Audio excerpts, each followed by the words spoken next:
Yang perwakilan, adat ahli adalah menghormati keputusan parti.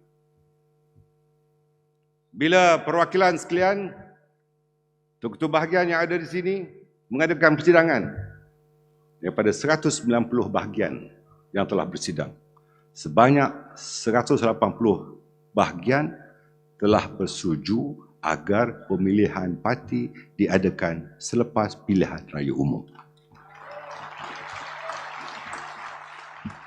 Ini bukan keputusan saya. Ini keputusan saudara-saudari sewaktu mesyuarat di persidangan bahagian masing-masing. Sudah menjadi kelaziman sebelum ini bahawa pemilihan parti diadakan selepas PRU.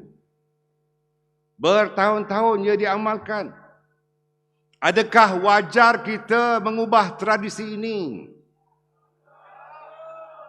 Adakah kita mahu keadaan jawatan yang kita pegang tapi parti kalah dalam PRU? Adakah mereka yang telah akil baligh dan melebihi umur itu tidak lagi memegang jawatan kerana jeda waktunya telah tamat? Baik pemuda atau puteri, wanita bernasib baik kerana mereka tidak mencapai had usia, kecuali usia apabila tidak boleh buat apa-apa lagi. Janganlah kita memakai kasut sebelum menjarung stokin. Ya, kita hormati saranan sembilan kecil yang mahukan pemilihan diadakan sebelum PRU. Saya tahu ada gerakan turun ke bahagian-bahagian, bayar. Saya tahu semalam bila mereka pergi ke persidangan wanita, pemuda dan puteri pun ada bayar. Ada dalam pilihan raya di Melaka dan di Johor pun turun jumpa G7, bayar. Saya tahu. Ini dunia tanpa sebadan, semua orang tahulah. Lupakan itu semua. Yang penting kita bersatu hati untuk menghadapi PRU bersama-sama. Saya yakin mereka tidak ada sebarang motif. Jangan risau. Ini kawan-kawan saya kenal lah. Sekilas ikan di air, saya kenal jantan betina lah.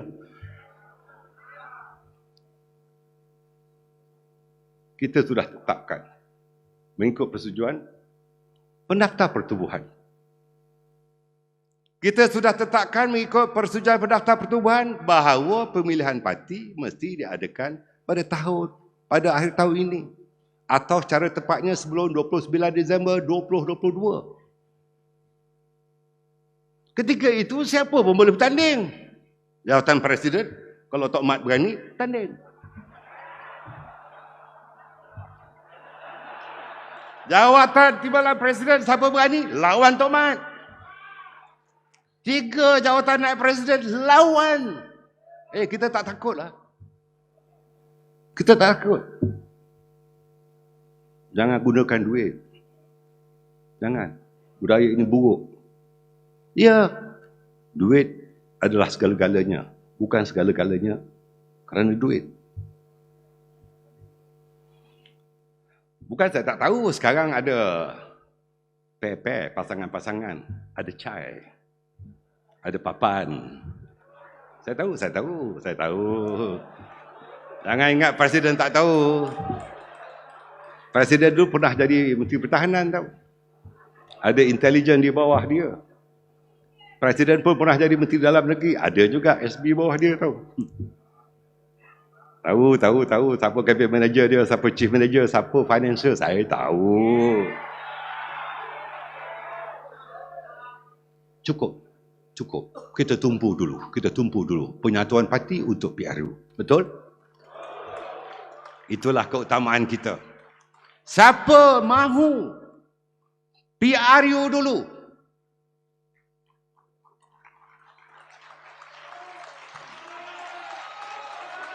Siapa mahu mandat baru diperolehi semula dari rakyat untuk UMNO dan Barisan Nasional? Siapa mahu?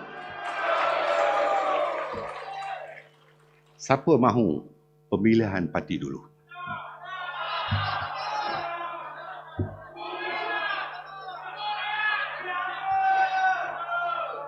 Saya pulangkan pada pengurusi tetap yang dibantu oleh pertama kali pengurusi tetap wanita membantu beliau.